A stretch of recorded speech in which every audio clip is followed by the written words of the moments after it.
안녕하세요. 사연에 빠지다의 DJ 민영입니다. 오늘도 두 가지 사연 준비되어 있으니 끝까지 함께 해주시고요. 구독과 좋아요 버튼도 눌러주세요. 그럼 오늘의 사연 함께 시작해 볼게요. 안녕하세요. 살다 보니 제 얼굴이 뉴스에 나올 뻔한 일도 있었네요. 이미 제 며느리는 뉴스에 나와 여기저기 얼굴이 다 팔렸습니다.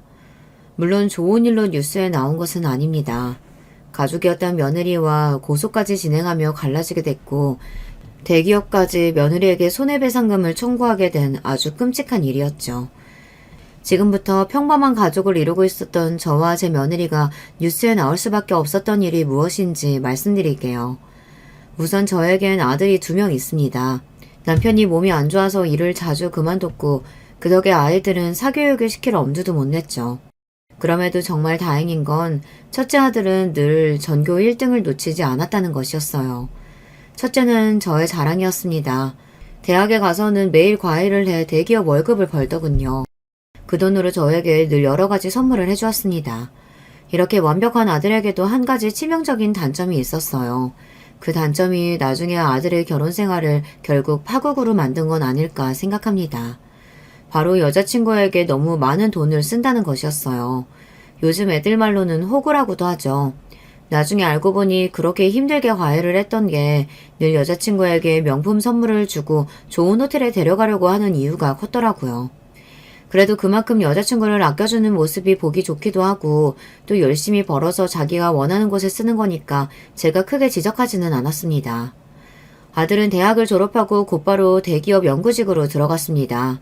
그리고 대학 때 만났던 선배랑 일찍 결혼식을 올리더군요. 여자애가 어찌나 예쁘고 애교도 많고 싹싹한지 제 아들이 왜 좋아하는지 알겠더군요. 저는 처음으로 맞은 며느리가 너무 마음에 들어서 아들이 준 용돈을 모아 며느리에게 깜짝 선물을 해주기도 하였습니다. 어머 어머님, 이게 정말 제 거예요? 와, 너무 감사해요. 그럼 첫째 며느리 주려고 모아둔 거야. 정말 필요할 때 언제든지 팔아도 되니까 잘 보관하고 있으렴. 참 지금 생각해보면 제가 미쳤었나 봅니다. 그때는 더 어렸던 며느리에게 이런 선물을 주다니. 제가 며느리에게 준 선물의 정체를 알면 다들 놀라실 거예요. 바로 현금으로 5천만 원 정도 되는 금덩이였습니다. 이뿐만이 아니라 한 달에 한 번씩 매일 정성스레 만든 김치도 보내주었어요. 그만큼 제 아들과 며느리가 별탈 없이 잘 살길 바라는 마음이 컸죠. 그러나 아들이 결혼하고 6개월이 채 지나지 않아 신혼은 끝나버렸습니다. 아들과 며느리가 둘이서만 살 수 없는 아주 안타까운 일이 발생하고 만 것이었어요. 어머니, 저 정말 무서워요. 너가 많이 놀랐겠구나. 괜찮아. 옆에서 잘 간호해드리면 앞으로 이런 일 없으실 거야. 바로 사돈이 지병으로 길거리에서 크게 쓰러지셔서 갑자기 병원 신세를 지게 된 것입니다. 사돈 어르신이 일찍 돌아가셨기 때문에 며느리가 이 일을 혼자 감당해야 했고 어떻게 할지 몰라 울고불고 난리를 치는 며느리를 보며 저 어린 것이 얼마나 힘들지 제 마음이 너무 아프더군요. 결국 저는 아들에게 사돈이 병원에서 퇴원하고 나서도 사돈과 같이 사는 게 어떻느냐고 제안을 했습니다. 아무래도 사돈이 혼자 살게 되면 또 언제 지병으로 쓰러지실지 모르는 상황이라고 생각했거든요. 결국 아들은 제 제안을 받아들였고 며느리는 연신 저에게 고맙다고 말했습니다. 하지만 사돈과 함께 살아도 절대 해결되지 않는 큰 문제가 남아있었어요. 아마 여러분들도 가족분들 중에 아픈 사람이 있으시다면 정말 공감하실 겁니다. 바로 돈 문제였어요. 사돈은 매주 병원에 가야 했고 맞아야 할 주사와 먹어야 할 약들이 늘어났기 때문에 병원비와 약값이 만만치 않게 드는 상황이었습니다. 아무리 제 아들이 대기업 연구원이라고 해도 감당하기 어려운 금액이더군요. 그리고 며느리는 아무리 엄마여도 하루 종일 집에 있으면서 간병하는 것은 원하지 않는 듯 했어요. 아무래도 어머님 봐주실 분을 구해야 할 것 같아요. 저 혼자 감당하기엔 너무 힘들어요. 덕분에 간병비까지 엄청나게 늘어나게 되었습니다. 사실 이쯤부터 늘 좋게 봤던 며느리를 다시 생각하게 되는 일이 여러 번 발생했어요. 제 며느리는 아들하고 결혼하고부터 하던 일을 그만두었어요. 처음에는 살림을 한다는 핑계를 댔었죠. 하지만 그럼에도 불구하고 단 한 번도 아들의 아침과 저녁을 차려주지 않더군요. 늘 냉장고는 비어 있었고 가끔 먹다 남은 배달 음식만 쌓여 있었다고 하네요. 그리고 집안일도 아무것도 하지 않았습니다. 늘 가정주부 아주머니가 오셨기 때문이었죠. 한마디로 집에서는 손 하나 까딱하지 않은 것이었어요. 저는 이 모든 사실을 아들이 처가살이를 하고 몇 달 후에 아들과 대화하면서 알게 되었습니다. 처음 이 사실을 듣게 되었을 때 정말 기분이 좋지 않았어요. 제 아들이 힘들게 돈을 벌어오는데 며느리는 이때까지 집안일도 안 하고 요리도 안 하고 있었다니요. 그렇다면 대체 집에서 뭘 하고 있었는지 도무지 이해가 되지 않았습니다. 그래도 제 아들이 돈도 잘 벌고 착해서 그런지 이런 상황을 전부 이해하고 며느리와 싸우지 않고 잘 살고 있었고, 또 어머니가 아픈 상황이라 정신이 없는 며느리에게 이 문제를 들먹이고 싶진 않아 화가 났지만 며느리에게 아무 말도 하지 않았습니다. 하지만 이 행동들을 보며 저는 며느리가 힘들게 일하기도 싫고 제 아들의 돈을 받았으면서 놀고 싶은 거구나 생각하게 되었죠. 아들과 오랜만에 밥을 먹으며 이 이야기를 듣고 며느리에게 너무 실망했었는데요. 얼마 지나지 않아 그 모든 일들이 생각나지 않은 만큼 기쁜 일이 생겼습니다. 바로 며느리가 임신을 한 것이었어요. 어머니, 드디어 저 임신했어요. 이제 정말 아이 위해서 집에서 푹 쉬어야겠어요. 그럼 임산부가 힘들면 안 되지. 용돈 더 필요하면 나한테 얘기하고 먹고 싶은 거 있으면 언제든지 연락해. 내가 다 해줄게. 아유, 우리 며느리 장하다. 막상 며느리가 제 아들의 아이를 임신했다고 하니 섭섭했던 모든 마음이 사라지더군요. 그저 건강하게 아이만 잘 태어나길 바라게 되었어요. 며느리는 임신한 이후로 가정부와 간병인을 쓰는 시간을 더 늘렸고 아들은 돈 문제로 정말 벅찬 듯 보였습니다. 저는 아들에게 더 부담을 주고 싶지 않아 어떻게 할까 고민하다가 어쩔 수 없이 초강수를 두었어요. 아들, 처가살이 하면서 사돈이 아프셔서 많이 힘들지? 지금 월급으로 부담될 것 같아서 내가 깊이 생각을 해봤거든. 이제 내 용돈은 안 줘도 돼. 아들에게 제가 먼저 용돈을 끊어도 된다고 이야기하자 아들은 미안해하면서도 장모님이 회복하실 때까지만 그렇게 하겠다고 하더군요.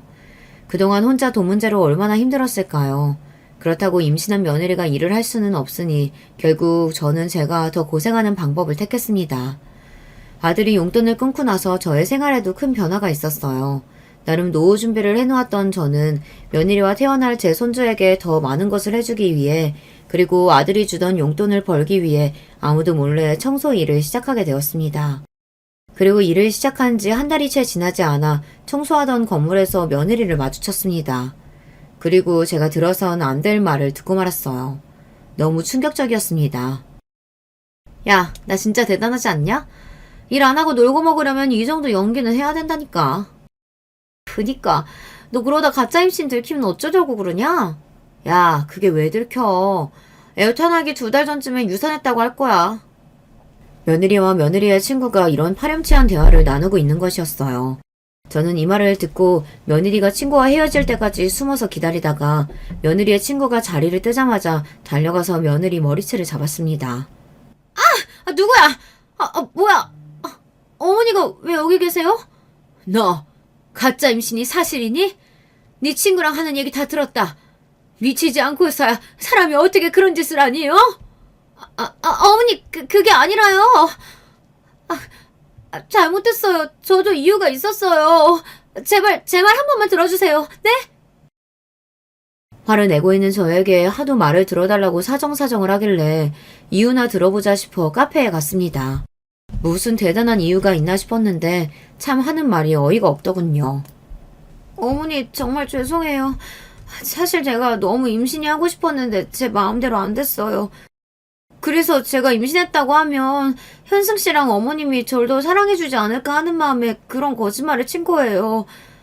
사실 예전에는 형승 씨가 명품 가방도 사오고 제 옷도 사다 주고 그랬는데 요즘은 그런 게 아무것도 없더라고요. 돈도 잘 벌면서 왜 저한테는 안 쓰는 건지. 그래서 예전처럼 좀 더 사랑받고 싶은 마음에 이런 거짓말 친 거예요.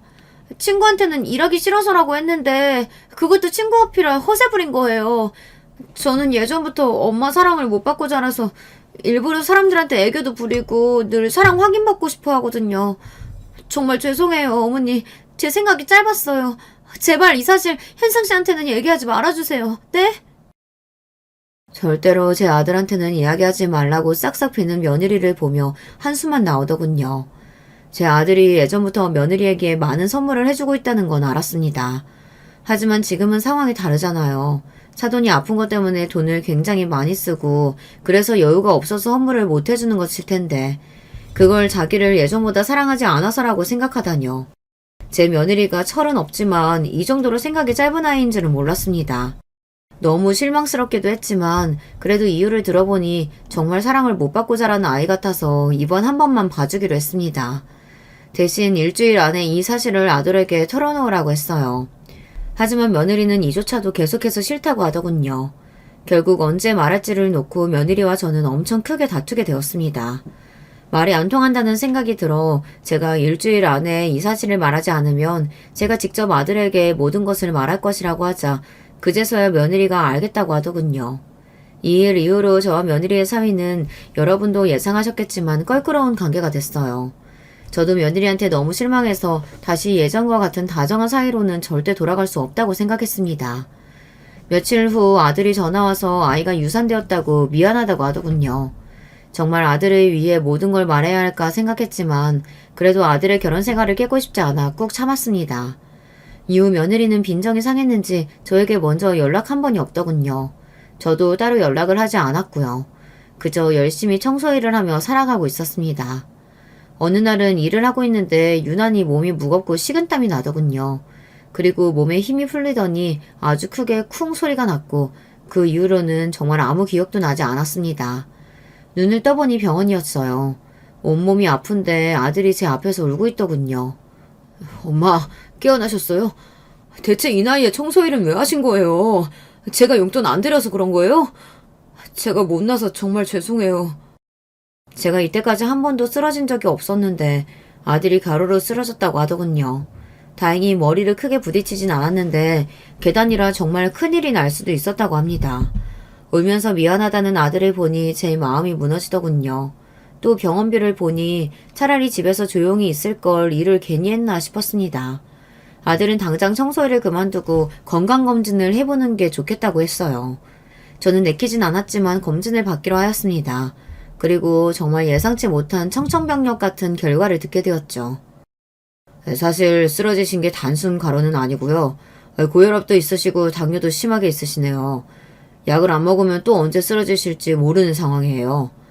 그리고 지금 종양이 보여서 며칠 입원해서 정밀검사 받아보셔야 할 것 같습니다. 제 검사 결과를 듣고 아들은 너무 고통스러워했습니다. 저도 고혈압과 당뇨가 있다는 것은 알고 있었지만 상황이 예전보다 훨씬 더 심각해졌는 줄은 몰랐거든요. 제가 예전부터 아파도 참는 게 버릇이 된 것 같아요. 정말이지 이젠 일을 하고 싶어도 할 수 없는 상황이 되어버렸습니다. 결국 저는 일을 그만둔 채 병원에 며칠 동안 검사를 받기 위해 입원을 하게 되었어요. 여러분도 나이 먹고 건강검진 해보신 적 있으시죠? 다들 아실 거예요. 혹시 암은 아닐까, 죽을 병에 걸린 건 아닐까, 결과 나오기 전까지 별의별 생각을 다 하게 됩니다. 나이가 드니까 쓸데없는 생각도 많고 겁도 많아지나 봐요. 그리고 드디어 검사 결과가 나오는 날이 되었습니다. 정말 마음이 무겁고 떨렸습니다. 다행히 악성 종양은 아니네요. 고혈압이랑 당뇨 약만 잘 드시면 될 것 같습니다. 대신 나이도 있으시니 절대 무리하시면 안 됩니다. 휴, 정말 다행이었습니다. 저까지 아프면 제 아들이 얼마나 힘들까요? 저라도 건강 잘 챙겨야겠다고 다시 한번 결심하게 되었죠. 그렇게 제가 태어나는 날 아들이 갑자기 며느리 얘기를 꺼내더군요. 맞다. 어머님 요즘 지희랑 무슨 일 있으신 건 아니죠? 요즘 지희가 너무 어머니랑 통화를 안 하는 것 같아서 안 되겠다. 제가 얘기를 좀 해야겠어요. 그리고 제가 어머니 쓰러지신 거 말했는데 지희가 전화 왔죠? 그럼 지희가 곧 나 보러 온다고 했어. 걱정하지 마, 아들. 아들의 갑작스러운 질문에 당연히 그렇다고 했지만 제가 한 말은 사실이 아니었습니다. 제 며느리한테 제가 병원에 있는 동안 전화 한 통 하지 않았어요. 얼마 전 며느리와 껄끄러운 일이 있긴 했지만 그래도 시어머니가 쓰러졌다는데 인사도 안 하다니 참 무심하고 정이 없다는 생각이 들더군요. 그 일이 있기 전까지 그래도 그동안 제가 얼마나 잘해줬었는데 옛날 일들은 다 까먹었나 봅니다. 제가 먼저 연락을 할까도 고민했지만 그냥 하지 않기로 했습니다. 해봤자 좋은 소리도 안 나올 것 같고 그때는 나한테는 잘못했어도 애들끼리라도 잘 살면 됐지 그런 생각으로 며느리가 어떤 행동을 하든 가만히 있었던 것 같아요. 그리고 얼마 후 또 제 생일이라 어차피 며느리의 얼굴을 봐야 하기 때문에 그때 진지하게 이야기를 해볼까 생각했죠. 그리고 제 생일날 며느리와 깊은 대화를 하려고 했던 제 예상과는 달리 정말 어이없는 카톡 하나를 받았습니다. 어머니 잘 지내고 계시죠? 이번 생일날 저 못 가요. 그동안 저희 엄마 돌보느라 너무 힘들어서 친구들이랑 정말 오랜만에 여행 가기로 했어요. 그럼 다음에 봬요. 생신 축하드리고요. 뭐, 여행 일정이 제 생일이랑 겹칠 수는 있죠. 근데 못 오면 전화 한 통이라도 할 수 있는 거 아닌가요? 그 흔한 전화도 없이 저렇게 문자 달랑 하나 보내놨더군요. 기분이 너무 나빴지만 그래도 고맙다고 대답하고 곧 있으면 명절이기에 그때는 꼭 며느리와 대화를 해야겠다고 생각했습니다. 그리고 기다리던 명절날이 되었어요. 아들, 뭐야? 왜 혼자 온 거야? 엄마, 죄송해요. 이번 명절은 지희가 예전부터 잡아둔 여행이 있어서 못 온다네요. 뭐, 여행? 얼마 전에 내 생일 때도 여행 간 거 아니었어? 네, 맞아요. 요즘 제가 예전보다 선물도 많이 못 사줬고, 그래서 화가 좀 많이 났나 봐요. 너무 섭섭하다고 하도 난리치면서 그동안 못 갔던 여행 좀 간다길래 그냥 허락해줬어요. 제가 예전보다 많이 못 해준 건 맞으니까요. 죄송해요, 엄마. 대신 제가 명절 음식 다 사왔어요. 아들의 말을 듣자마자 정말 속이 터지더군요. 여러분, 솔직히 며느리가 제 아들한테 섭섭할 게 대체 뭐가 있나요? 제 아들이 힘들게 돈 벌어서 사돈 병원비, 약값, 간병인 비용 다 내주고 며느리는 일도 안 하고 가정부랑 간병인을 쓰고 집에서 놀고 있었잖아요. 제 아들이 너무 착해서 망정이지 며느리의 이런 태도를 다 받아주는 남자가 세상에 어딨겠어요. 그리고 이렇게 시어머니 생일이랑 명절만 딱 골라서 여행 일정을 잡을 수가 있어요. 대체 저를 얼마나 우습게 생각하면 이럴 수 있는지 정말 기가 차더군요. 결국 저는 그날 참지 못하고 여행 간 며느리에게 전화를 걸었습니다. 하지만 며느리는 제 모든 전화를 끊어버리더군요. 이제 저와 아예 보지 않겠다는 건지 막 나가겠다는 건지 너무 화가 났고 결국 저는 그날 밤 잠도 제대로 자지 못했습니다. 며느리와 얼굴을 보고 이제는 제대로 며느리의 이런 태도에 대해 혼을 내야겠다고 생각했죠. 며느리가 여행에서 돌아오기만을 기다렸어요. 여행에서 돌아오고 며칠이 지나지 않아 제가 도저히 며느리에게 화를 낼 수 없을 만큼 가슴 아픈 일이 발생했습니다. 엄마, 이렇게 가시면 어떡해요. 제가 그동안 너무 철이 없었어요. 옆에서 돌봐드리면서도 제가 너무 부족했어요. 죄송해요. 이제 편히 쉬세요. 그동안 몸이 안 좋으셨던 사돈께서 심장마비로 갑작스럽게 돌아가신 것이었습니다.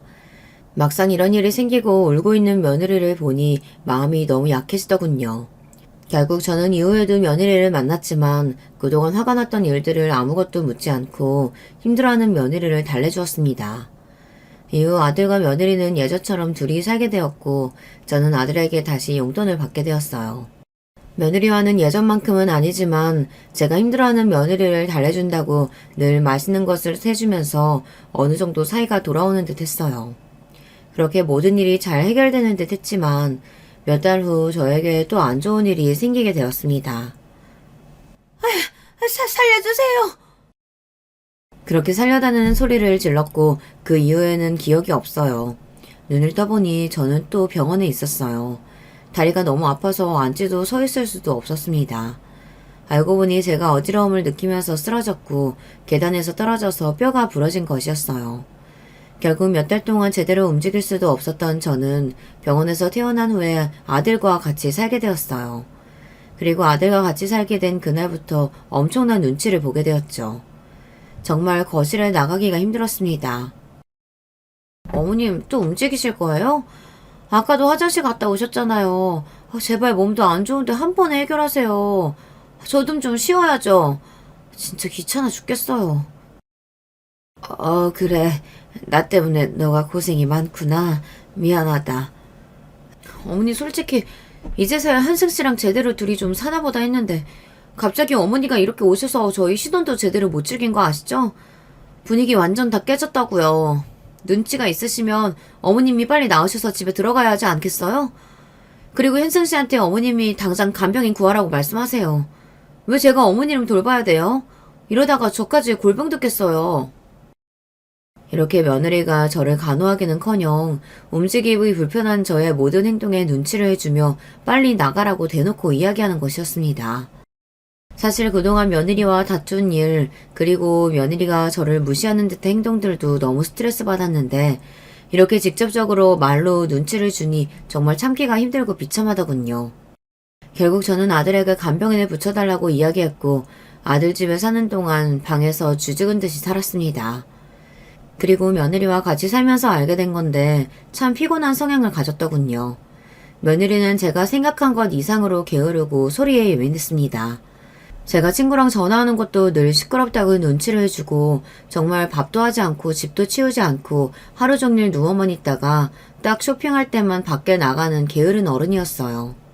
아들 집에 계속 살라고 해도 제가 도저히 그 꼴을 못 보겠어서 못 살겠더군요. 결국 저는 몸이 회복하자마자 아들 집에서 나갔고 이후 며느리는 저에게 전화 한 통이 없었습니다. 너무 연락이 오지 않아 제가 전화를 하고 연락을 해도 늘 답장하지 않고 저와 연락하기 싫은 티를 팍팍 내더군요. 이럴수록 저는 제 아들이 왜 저런 아이랑 결혼을 했는지, 저는 왜 처음에 이 아이의 본 모습을 보지 못했는지 속이 답답했습니다. 제 아들도 너무 불쌍하고요. 늘 아들이 열심히 돈을 벌면 며느리는 아무것도 안 하고 그 돈을 쓰기 바빴으니까요. 저는 어느 날부터 아들이 며느리 때문에 너무 힘들 것 같아서 차라리 지금이라도 이혼하면 어떨까 생각을 하게 되었어요. 그리고 차마 아들에게 그 이야기를 꺼낼 수 없어 친구와 함께 용하다는 무당을 찾아갔습니다. 딱 보면 알겠네. 아들 사주에 아주 무서운 처녀 귀신이 붙어 있어. 어라? 같이 살고 있네? 곧 갈라지겠어. 근데 갈라지기 전에 아주 기쁜 일이랑 무서운 일이 일어날 거야. 큰 소용돌이가 올 거라고. 지금이 조심해야 되는 상황이야. 특히 중요한 날에 절대 아무 음식이나 먹지 말고 음식을 잘 봐.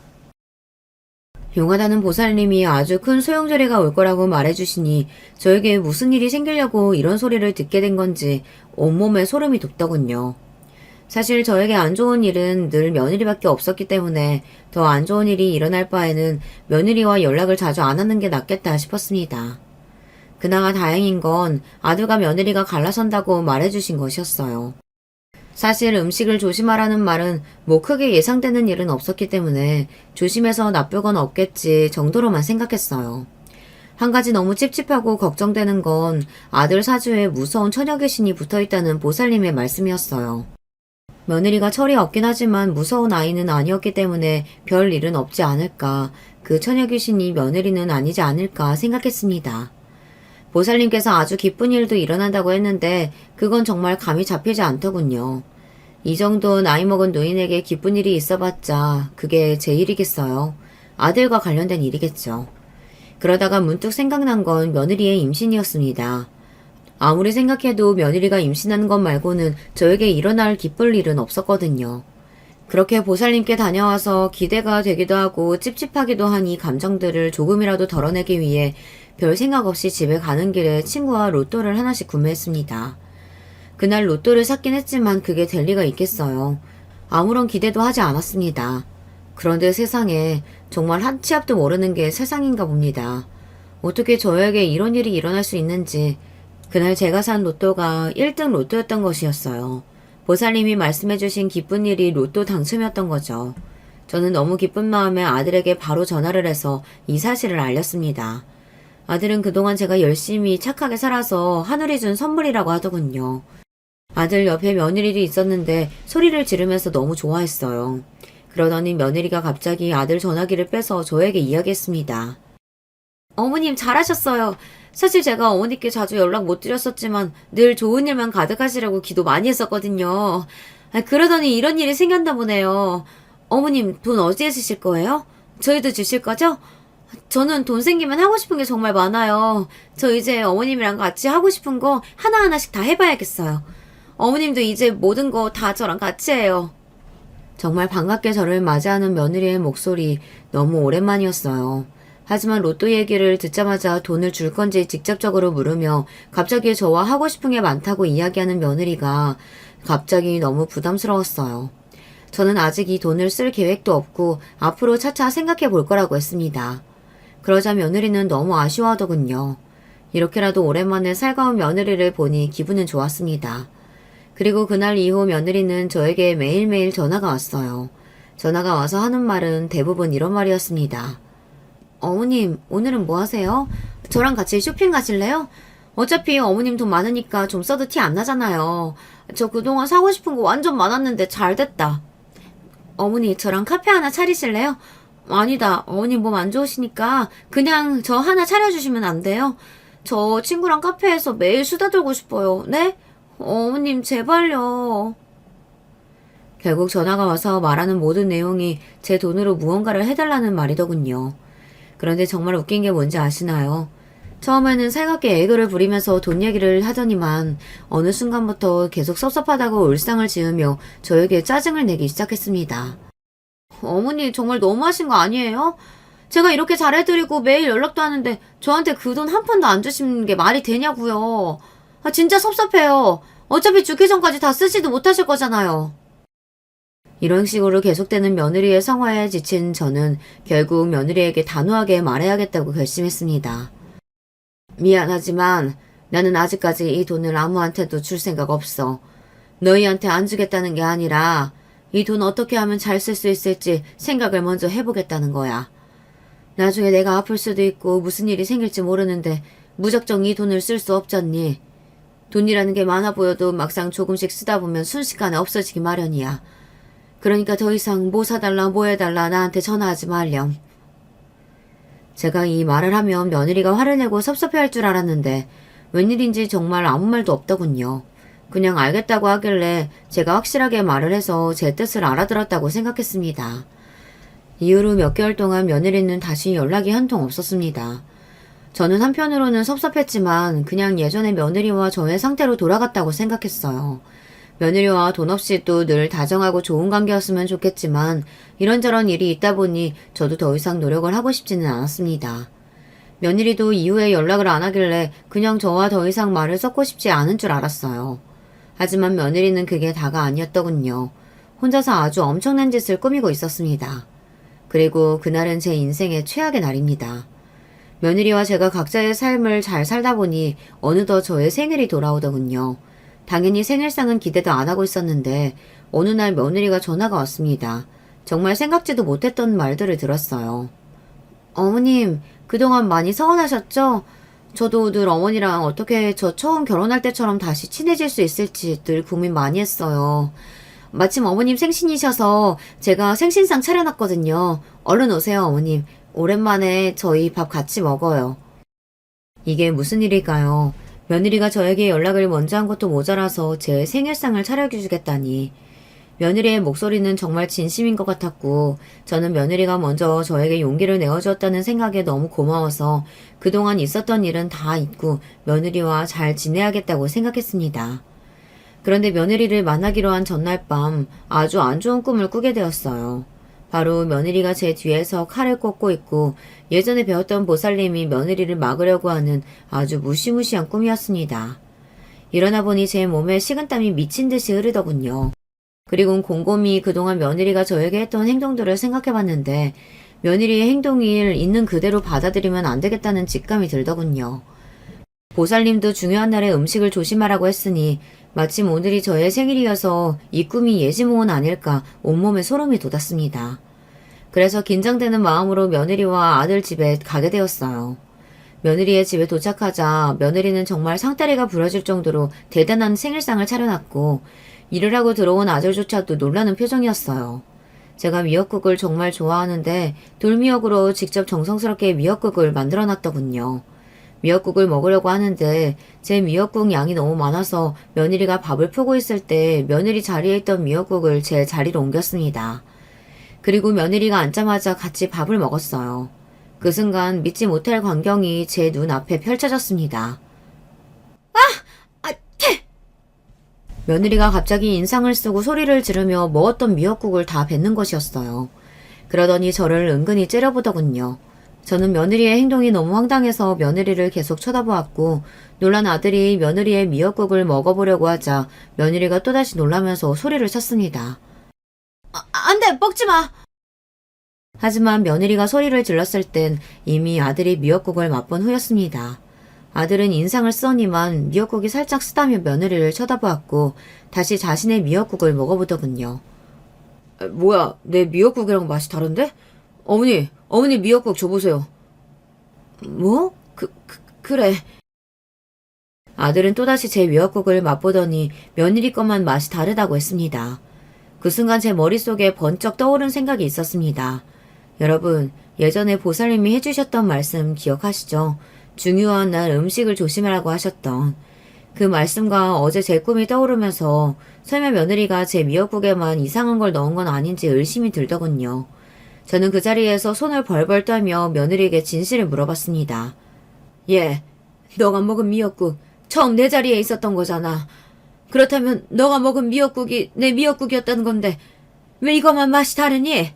너 설마 일부러 내 미역국에만 이상한 거 넣었니? 에이, 그건 아니죠. 저희가 그럴 이유가 없잖아요. 이유는 있지. 아들, 넌 그동안 내가 로또 당첨된 후에 얘가 얼마나 나한테 자주 전화가 온 줄 아니? 평소에 이렇게 전화를 자주 하는 애가 아니었어. 심지어 전화가 와서 늘 나한테 하는 말이 돈 달라는 거였다. 내가 계속해서 안 된다니까 내 병이 더 악화되게끔 이상한 걸 넣었을 수도 있잖아. 뭐? 지야, 네가 얘기해봐. 어머니가 하시는 말씀이 진짜야? 아니야. 나 정말 억울해. 아무리 그래도 내가 그런 짓을 꾸미는 게 말이 된다고 생각해?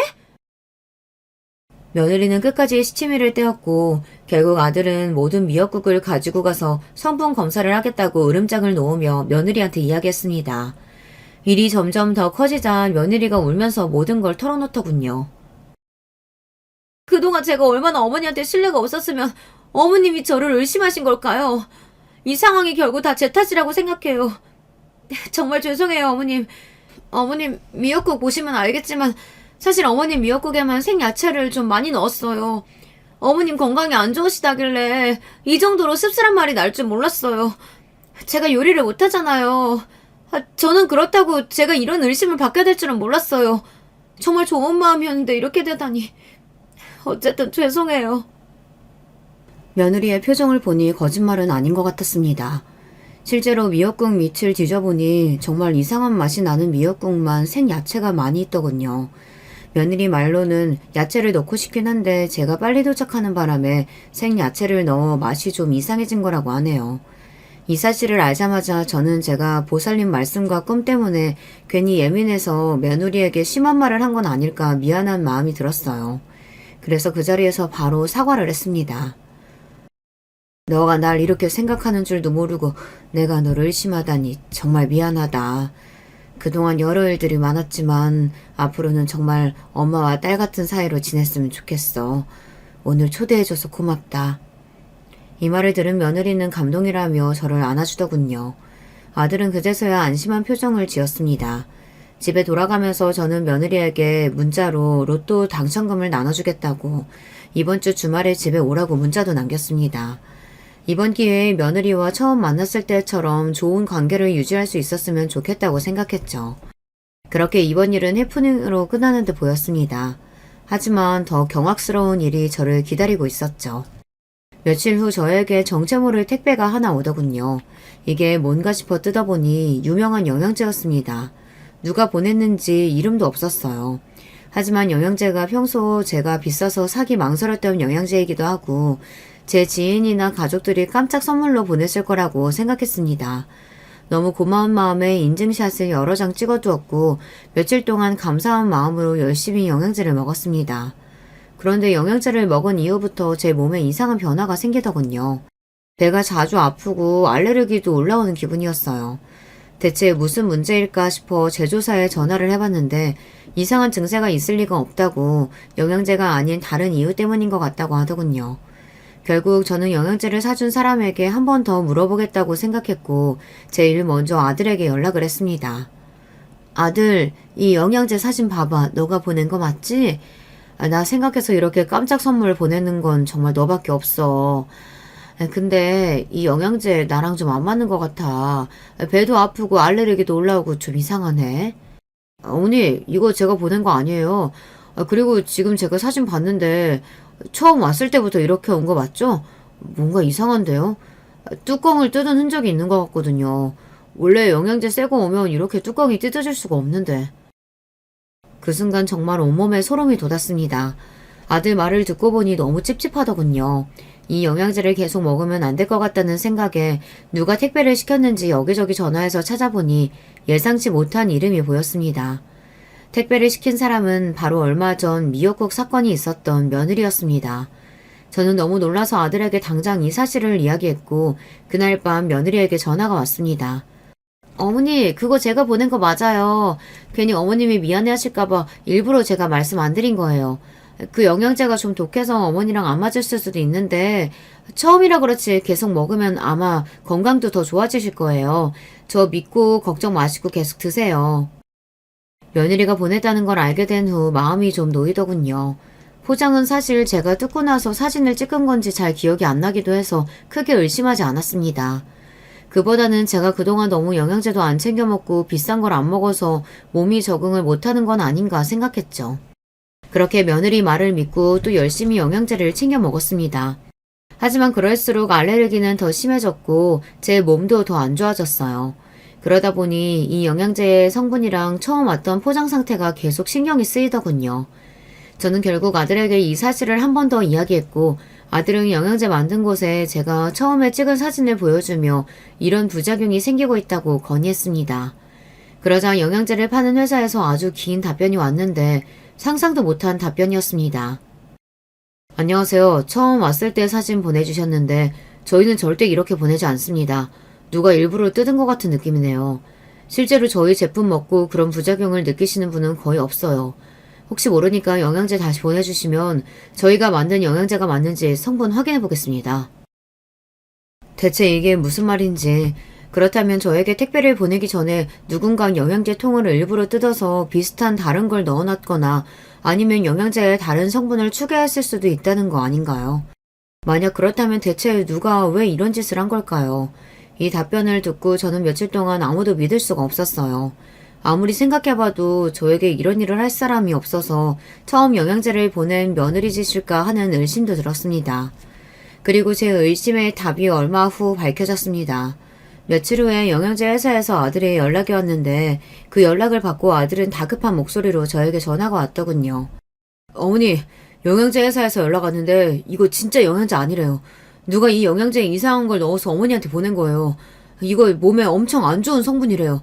먹으면 안 되는 거라고요. 대체 누가 어머니한테 이런 짓을... 이건 범죄예요. 제가 당장 경찰에 신고할게요. 사실 아들의 말처럼 저도 당장 경찰에 신고하고 싶었습니다. 그런데 한 가지 찝찝한 점은 아까도 말했지만 이 영양제를 보낸 사람이 며느리라는 것이에요. 그렇다면 이 행동도 며느리가 했을 수 있다는 거 아닌가요? 생각해보면 저번 미역국 사건도 들켰을 때를 대비해서 생야채를 넣어둔 것일 수도 있잖아요. 이런 의심이 들어 저는 며느리한테 제 영양제가 바꿔치기 당했고 지금 바꾼 사람을 찾기 위해 경찰에 신고할 것이고 범인은 아주 큰 벌을 받게 될 거라고 말했습니다. 더 세게 얘기하면서 며느리를 일부러 살짝 떠본 것이죠.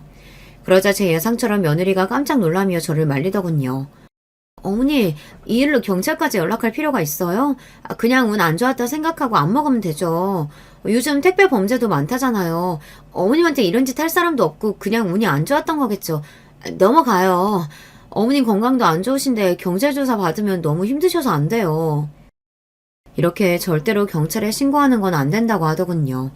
보통 가족에게 이런 일이 생기면 어떻게든 범인을 찾으려고 할 텐데 운이 나빴던 거라고 그냥 넘기자고 말하는 며느리를 보며 저는 어쩌면 며느리가 범인일 수도 있겠다 생각이 들었습니다. 이 사실을 아들에게만 몰래 이야기했고 아들은 경찰에 신고를 하며 며느리가 범인으로 의심된다는 이야기도 함께 전했습니다. 그리고 얼마 지나지 않아 드디어 범인이 밝혀졌습니다. 며느리가 아니었어요. 하지만 범인은 제가 어디서 본 익숙한 얼굴이었죠. 예전에 청소 일할 때 며느리가 가짜 임신했다고 친구에게 이야기했을 때가 있었는데 바로 그때 본 며느리의 친구가 범인이었습니다. 이 사실을 알자마자 깜짝 놀라서 경찰서에 달려갔는데 이미 며느리가 와 있더군요. 그리고 경찰서에 가는 도중에 공원에서 며느리의 소리가 들리길래 들어봤더니 참 대화가 가관이었습니다. 야, 너 진짜 돌머리냐? 너가 절대 안 들킨다며. 그래서 돈도 챙겨줬잖아. 야, 니네 시어머니가 눈치가 빠른 걸 어떡하라고. 아, 그러게 네가 평소에 신뢰가 좀 있었으면 이런 의심도 안 받았을 거 아니야. 아, 몰라. 이제 나 어떡하냐고. 너 무조건 너 혼자 있다고 해. 절대 내가 시켰다고 얘기하지 마. 아니면 나 진짜 망해. 바보같이 제가 듣고 있는 줄도 모르고 친구랑 이런저런 대화를 하고 있더군요.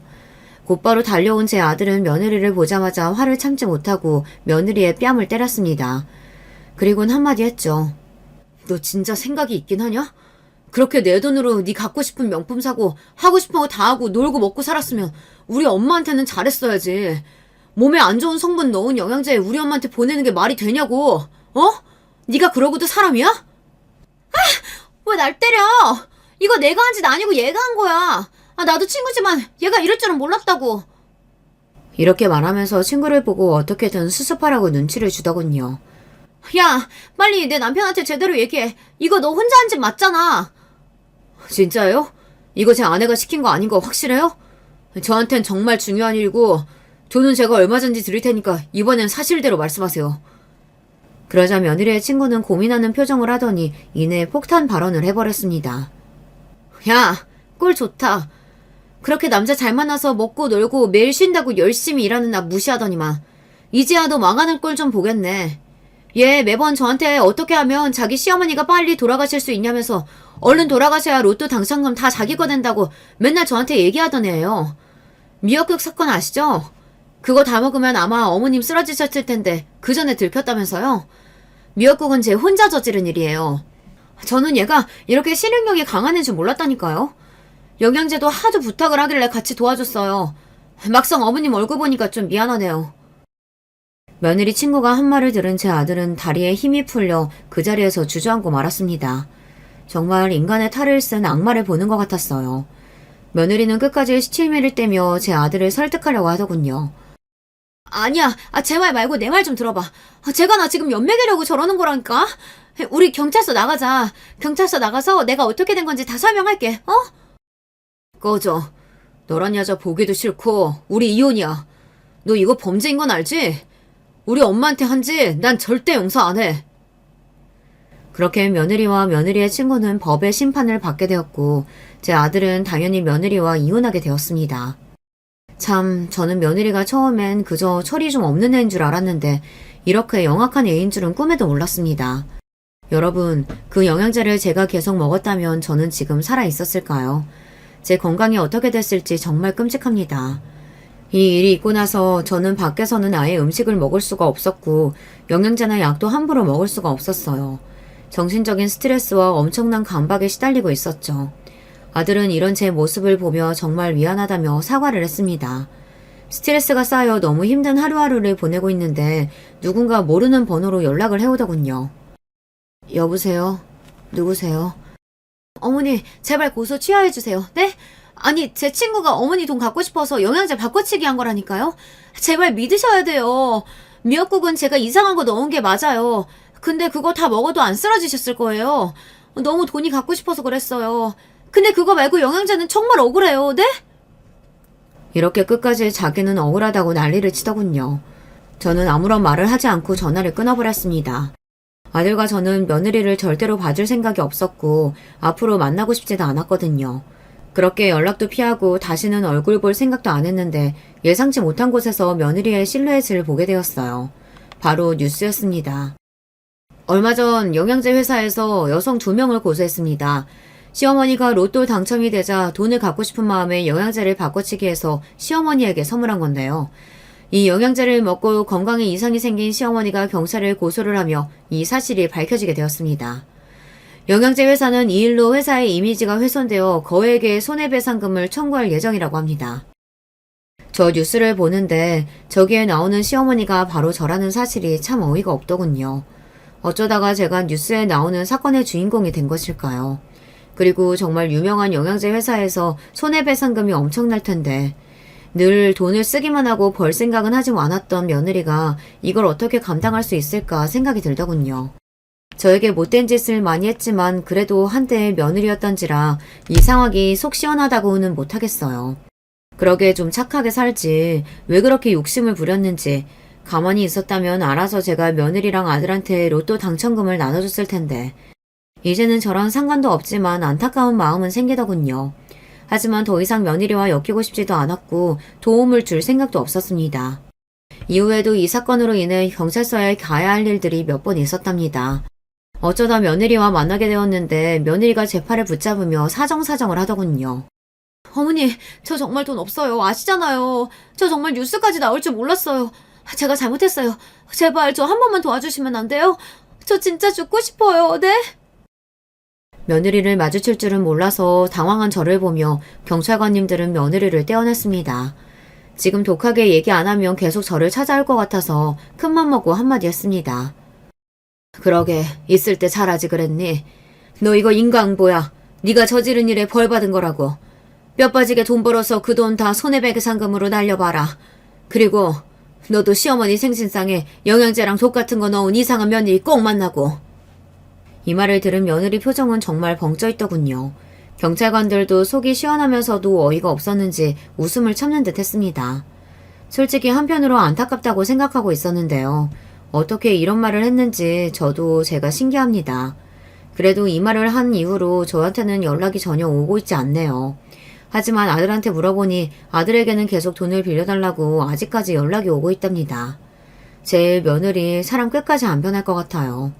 이 일이 있고 나서 저는 꾸준히 정신과 치료를 받고 있습니다. 누가 선물을 보내와도 다른 의도가 있는 건 아닌지 확인하게 되고 음식도 계속 재료를 의심하게 되더군요. 네, 이 일이 제 머릿속에서 희미해질 시간이 아직은 좀 필요한 것 같습니다. 그래도 다행인 건 저에게는 며느리가 그토록 탐내던 로또 당첨금이 남아있다는 사실이에요. 제 병원비로 쓸 수도 있고 무엇보다 아들이 예전부터 하고 싶은 사업 자본도 줄 수 있어서 정말 다행입니다. 뉴스에 나올 만큼 기막힌 사건들을 겪었지만 그래도 저에겐 돈과 사랑하는 아들이 남아있으니 앞으로도 열심히 살아보려고 합니다. 제 이야기 들어주셔서 감사합니다. 안녕하세요. 어디 가서 절대로 쉽게 털어놓을 수 없는 제 이야기를 나눠보고 싶어서 사연 창고 문을 두드리게 되었습니다. 저는 평범한 아줌마이고요. 나름 특이사항이라면 가끔 작은 캐릭터 그림을 그리는 소일거리로 돈을 번다는 점이 있겠네요. 모든 분들이 다 그랬을 테지만 저도 어렸을 때는 한참 어른이 된 제가 이렇게 살 줄 몰랐어요. 딱히 대단한 꿈이 있었던 건 아닌데 뭐랄까요. 이것보다는 좀 더 근사한 어른이 될 거라고 막연히 기대를 했었던 것 같네요. 그 기대보다 못한 삶을 살고 있는 게 사실이지만 제 나름대로 주어진 현실에 감사하며 살아보려 하고 있습니다. 각설하고 제가 세 자매 중에 막내로 태어났는데요. 제가 누뚱이었어요. 친정엄마가 대놓고 저에게 이런 말씀을 하셨었죠. 이왕 뒤늦게 셋째가 임신이 되었으니 아들이기를 바랐지. 그런데 원 또 딸이 나온 거야. 그래서 네가 태어난 이후로 나하고 네 아빠하고 둘이 얼마나 집안 어르신분들 눈치를 봤었는지 몰라. 그때는 그냥 흘러들었는데 곱씹으니까 정말 섭섭하더라고요. 굳이 저에게 그런 말씀을 해주실 필요가 있었을까요? 제가 사랑을 듬뿍 받고 자랐다면 그런 비화를 알았다 하더라도 아 그렇구나 하고 말았을 거예요. 그런데 아니었기 때문에 기분이 좀 안 좋아졌죠. 저를 낳고 나서 공교롭게도 친정엄마는 건강이 확 안 좋아지셨거든요. 그래서 가족들 먹여 살리시려고 친정아빠가 일을 더 늘리셨죠. 야근을 늘 자청하셨던 걸로 알아요. 반찬 같은 걸 만들어 주시려고 외할머니께서 당시에 자주 와주셨는데 어린 저에게 어찌나 눈치를 주셨었는지 모릅니다. 기억나는 말씀 중 하나가 저건 왜 태어나서 일을 번거롭게 만드냐 였네요. 그래서 저는 항상 가족들을 향한 애증 비슷한 감정이 늘 있었어요. 사랑하지만 그만큼 복잡한 감정도 늘 동반되었던 것이죠. 그리고 아마 여러분도 사춘기 시절에 부모님이나 집안 어른들을 보면서 이런 식의 반항심을 품어보셨을 텐데 제가 자주 되뇌이던 말이 이거였어요. 두고 봐. 나는 절대 엄마 아빠처럼 안 살 거야. 나는 커서 엄마 아빠처럼 자식에게 막말하고 상처 주고 이런 부모가 되지 않을 거고 이런 환경을 주지도 않을 거야. 나는 저렇게 안 살아. 절대 부모님을 닮아가지 않겠다는 굳센 다짐이었죠. 여기서 밝히는 점은 저희 친정집에 조금 특이한 내력이 있다는 건데요. 친정 부모님은 각자 20대 중반의 나이에 결혼을 하셨어요. 그 당시로 봐도 조금 일렀는지 주변에서 왜 이렇게 일찍 가냐며 한마디씩 했었다네요. 그리고 제가 막내라서 위로 언니만 2명인데요. 희한하게 언니들이 결혼을 다 일찍 했어요. 둘 다 20대 초중반의 나이에 시집을 갔습니다. 이게 신기하죠? 집안 내력인가 봐요. 저는 학창시절에 그렇게나 부모님하고 다르게 살 거다라고 외쳤었고 언니들이 일찍 시집 가는 것도 못마땅하게 봤었는데 그럼에도 저 역시 일찍 결혼을 하고 말았습니다. 정말 미칠 노릇이에요. 이게 제 사연이니까 솔직하게 적어보자면요. 일찍 결혼해서 여자로서 이득을 본 거, 좋았던 거 없다고 봅니다. 아가씨 시절을 더 즐겼어야 했는데 아쉬울 따름이에요. 왜 그렇게 홀린 듯이 결혼을 확 해버렸는지 모를 일이에요. 바라건대 제발 제 자식들은 최소 30살 이상이 되어서 결혼했으면 좋겠네요. 젊음은 젊은이들에게 주어지기에는 너무 아깝다는 어느 유명한 팝송 가사를 봤을 때 제가요, 제 이마를 진짜 세게 때렸습니다. 그 표현이 너무 놀라웠거든요. 사람들 생각하는 건 다 똑같구나 싶기도 했고요. 너무 미숙하고 인생 사는 법을 잘 모르고 이런 젊은이들에게 인생에서 가장 싱그러울 젊음이라는 게 주어지는 건 아까운 것 같아요. 요령 없이 고지 곧대로 사는 법밖에 몰랐던 한창 어리고 젊었던 시절에 저는 남편하고 결혼하겠답시고 시댁에 인사를 드리러 갔었습니다. 시아버지께서는 좀 놀라시긴 했으나 이윽고 고개를 끄덕끄덕 하셨었는데 반면에 시어머니께서는 가슴을 치시며 탄식에 탄식을 하셨어요. 아휴, 우리 막내가 벌써 가겠다고? 아이고, 서운해라. 아이고, 섭섭해라. 어떻게 이럴 수가 있을까? 예, 너는 어린 여자애가 겁도 없이 발랑 까져서는 왜 우리 막내 아들을 꼬여냈니? 너 왜 그랬어? 어? 아직 우리 막내 한창 때인데 왜 결혼하자고 네가 꼬여낸 거야? 네? 저요? 저는 그냥 오빠하고 너무 좋아서 그냥 빨리 결혼하면 좋을 것 같아서요. 뭐야? 그냥? 그냥이라고? 이걸 확 그냥 겨우 그딴 이유로 우리한테서 귀한 막내 아들을 채가지 마. 맹하게 생겨가지고 이런 것들이 독하게 생긴 것들보다 더 무섭다더니 우리 막내를 단단히 홀려먹어? 저기 죄송한데 홀린 건 오빠가 아니라 저 아닐까요? 오빠가 저에게 확신을 주니까 제가 아직 어린 나이에도 불구하고 결혼하기로 결심을 한 거죠. 제가 울컥해서 소심하게 대꾸를 했었는데 시어머니께서는 일을 가셨고 옆에서 시아버지께서 창피해 죽겠다는 표정으로 그런 시어머니를 조심스레 말리기 시작하셨어요. 시어머니께서 계속 이렇게는 못 뺏긴다라는 말씀을 반복하셨거든요. 그리고 남편은 요지부동이었죠.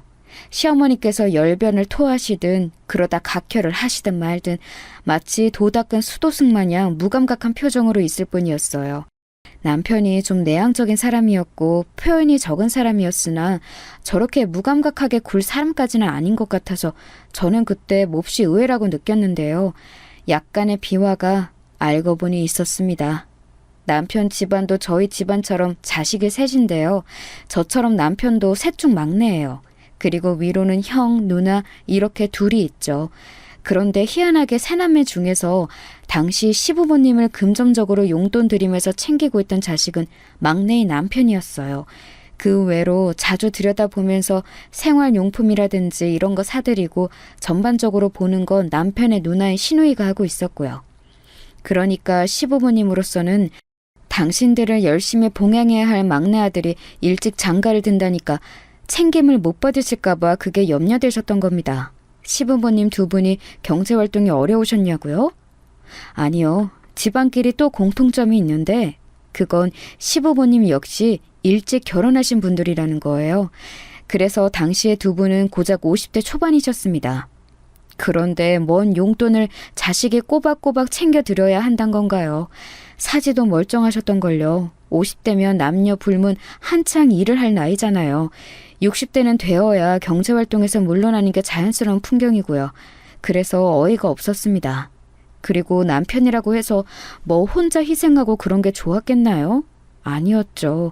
시댁은 절대 경제적으로 풍족한 집안이 아니었고요. 유복하게 산 적이 한 번도 없었다고 남편이 그러더군요. 일찍 결혼해서 자식들 낳으셨으면 그만큼 열심히 버셔야 하는데 시부모님의 사상이 참 특이하게 느껴졌네요. 남편도 일찍 결혼했지만 시누이도 일찍 결혼을 했습니다. 마치 일찍 결혼하는 건 집안의 내력이라는 걸 뒷받침하던 말이에요. 오히려 결혼 정년기를 맞이하도록 장가를 안 들고 있었던 남편의 형인 아주버님께서 집안 내력에 비춰봤을 때는 특이한 분이셨습니다.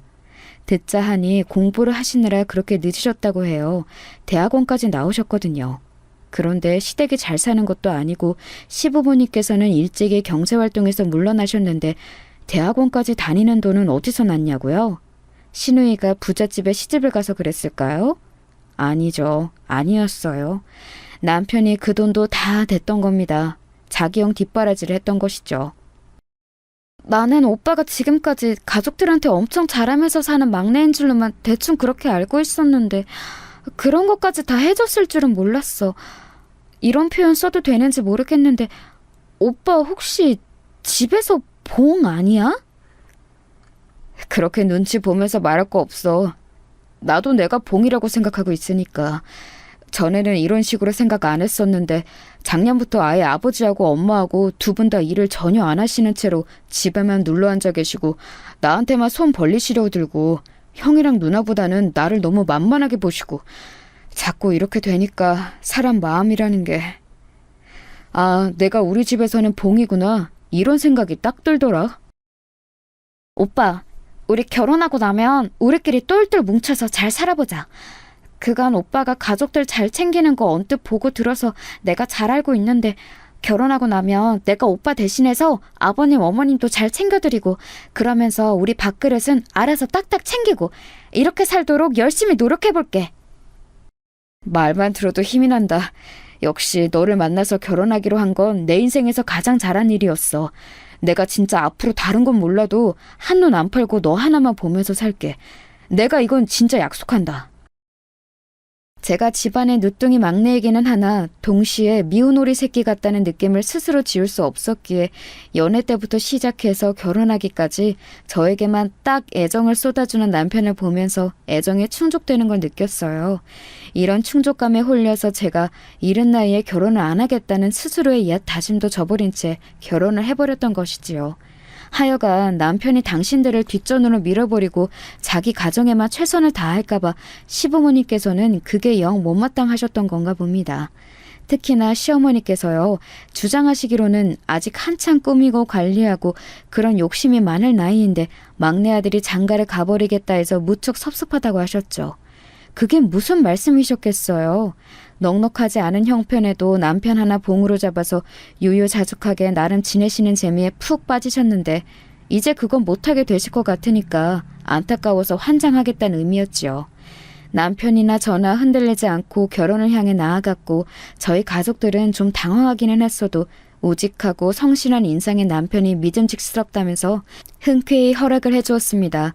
시부모님이 관건이었는데 마지막까지 시어머니께서는 저를 이런 식으로 회유하려고 드셨었죠. 너무 그렇게 일찍 결혼하는 것도 주변에는 천박하게 볼 수가 있어. 애가 들어선 것도 아닌데 굳이 이렇게 서두를 필요가 있겠니? 조금 더 신중하게 생각하면서 만나다가 내 후년쯤에 시골리면 좋겠구나. 더 이상 대화가 안 통할 것 같아서 저는 다른 수를 썼습니다. 시댁에 남편 말고도 이미 한 사람 더 있었잖아요. 일찍 결혼한 사람 바로 시누이였죠. 제가 시어머니의 말씀을 남편에게 전했고 남편은 그걸 또 자기 누나에게 전했습니다. 엄마! 일찍 결혼하는 게 천박한 거라고 주변에서 다 욕하는 거라고 그런 식으로 제욕하셨다면서요? 내가 언제? 너 결혼해서 잘 살고 있는데 내가 왜 너를 보고 그런 말을 하겠어? 그건 너한테 한 게 아니라 네 동생한테 한 거야. 그게 그거죠. 저라는 예시가 있는데 굳이 그런 말씀을 하신 그 저희가 뭐겠냐고요. 제가 못마땅하셨던 거죠? 참나. 저번에는 남들은 돈 잘 버는 사위, 대기업 다니는 사위 봐서 떵떵거리며 산다는데 이런 타령을 내도록 저 들으라고 하시더니 정말 너무하시네요. 엄마가 저한테 재산을 물려줬어요? 아니면 공부 잘하는 머리를 물려줬어요? 하다못해 외모라도 예쁘게 낳아줬어요? 아무것도 안 해줬으면서 왜 이렇게 바라는 것만 많으세요? 제발 드라마 좀 그만 보시고 현실을 사세요. 왜 자꾸 부잣집 사모님 흉내내는 망상에 빠져서 사시냐고요. 애들 키우느라 요즘 가뜩이나 피곤해 죽겠는데 엄마까지. 짜증나. 부잣집 사모님 흉내내는 망상? 아니 너 어떻게 네 엄마인 나에게 그런 망발을 짓거릴 수가 있어?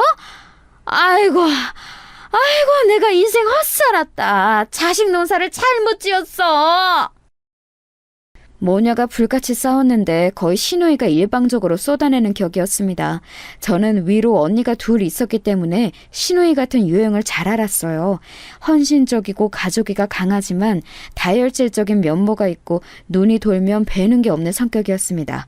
가만히 두면 조용하지만 잘못 건드리면 폭발하는 폭탄이었죠. 남편이 연애할 때 항상 그랬어요. 누나가 잘해줄 때 잘해야 한다고 말입니다. 타격을 입으신 시어머니께서는 허락이고 뭐고 그냥 저희 부부의 결혼을 홀라당 진행시켜 버리셨습니다. 간략히 이뤄진 상견례에서도 정말 별 말씀 안 하셨고요. 결혼하고 나서도 계속 그러셨어요. 며느리는 만만해도 딸은 그럴 수 없으셨을 테니 시누이의 폭발이 시어머니께서는 자꾸 속에 걸리셨던 모양입니다. 그리고 저는 가슴을 쓸어내렸죠. 무탈하고 평화로운 결혼 생활을 꿈꿨습니다. 매일 가계부 쓰면서 조금씩이나마 돈 모으는 재미를 느껴가면서 미래를 그리며 그렇게 알콩달콩 지냈어요. 저나 남편이나 소박한 일상에서 보람을 느끼는 사람들이었기에 서로 잘 맞았던 것 같아요. 그리고 제가 임신을 하게 되었고 예쁜 딸아이를 세상과 만나게 해주었습니다. 그때부터 남편이 좀 변화하기 시작했어요. 좋게 말해서 차분하고 나쁘게 보자면 살짝 속옷적인 성격에다가 지나치게 안정지향적이었는데 아이가 태어나고 나니까 돈 욕심도 부리고 투자 공부도 시작하더라고요. 그러면서 생각지도 못한 충돌 아닌 충돌이 생기게 되었습니다. 저와 남편 사이에서요? 아니요, 저와 시어머니 사이에서요. 네가 우리 막내한테 입김 넣었지? 시부모 용돈 줄였으면 싶어서 네가 수작 부린 거지? 저요? 제가요? 아닌데요. 저는 전혀 모르는 일이에요. 애기 아빠하고 제가 얘기를 해볼게요. 그런데 어머님, 애기 아빠가 돈 계산을 요즘 들어 악착같이 하고 있는 사람이긴 하지만 두 분께 드리는 그 용돈 액수를 막 줄이고 그럴 사람은 아닌 것 같은데요. 뭔가 오해가 있으신 거 아닐까요? 이체가 잘못됐을 수도 있고요. 너 나 약 올리니? 내가 이미 당연히 우리 막내한테 물어봤지. 이거 돈 맞게 들어온 거 맞냐고. 그랬더니 30만 원이 아니라 20만 원 드린 거 맞다고 딱 잘라서 말하더라. 그건 우리 막내가 할 법한 언행이 아니야. 네가 중간에서 간약한 요술을 부는 게 틀림없더만. 간약한 요술이라니 그 무슨... 좀 당황스럽네요. 어머님, 근데 방금 20만 원이라고 하셨어요? 어? 원래 저희가 매달 20만 원 드리는 거 아니었어요? 여태까지 쭉 그래왔는데요. 혹시 30만 원을 받아오셨던 건가요? 얘가 뭔 소리람? 당연히 30만 원씩 받아왔지. 아휴, 니네 결혼하기 전에는 기본 50만 원씩 거뜬히 받았었고 그 외 자잘하게 떨어지는 것들도 많았는데 사는 게 다 부질없네. 저는 지금까지 20만 원 드린 줄 알았어요. 가계부에도 그렇게 다달이 적혀 있었고요. 그렇다면 애기 아빠가 자기 용돈에서 그거 아껴서 두 분께 더 드린 거였네요. 저는 그걸 지금 어머니 덕분에 알았고요. 그때 왜 눈물이 나는지 모를 일이에요. 저에게 지금껏 그런 말을 안 한 남편에 대한 배신감? 아니면 측은지심? 지금도 정확한 이유를 모르겠네요. 속에서 울컥한 감정이 올라왔는데 전화기 너머로 시어머니께서는 그런 저를 비웃으셨습니다. 너 설마 지금 질질 짜는 거니? 왜? 10만 원에 아까워서? 기가 막히는구나. 왜 이렇게 다들 구질구질하게 살아? 아이고 꼴보기 싫어라. 10만 원 도로 올려달라고 하고 싶다가도 그런 맛이 뚝 떨어지네. 그래, 네가 이겼어. 나하고 우리 막내 모자 사이 다 갈라놓고 10원 한 장 살뜰히 모아가면서 그렇게 지내렴. 왜 이야기가 그렇게 튀는 거였는지 정말 모를 일이었어요. 논리도 없고 진짜 화가 나더라고요. 속에서 열불이 터져서 그날 애기 데리고 동네 공원 나가서 2시간은 화를 삭혔던 것 같아요. 남편하고는 이 일로 진지한 대화를 좀 나눴습니다. 역시나 자기 허리띠 졸라가면서 남편은 시부모님께 용돈을 더 드렸던 것이었죠.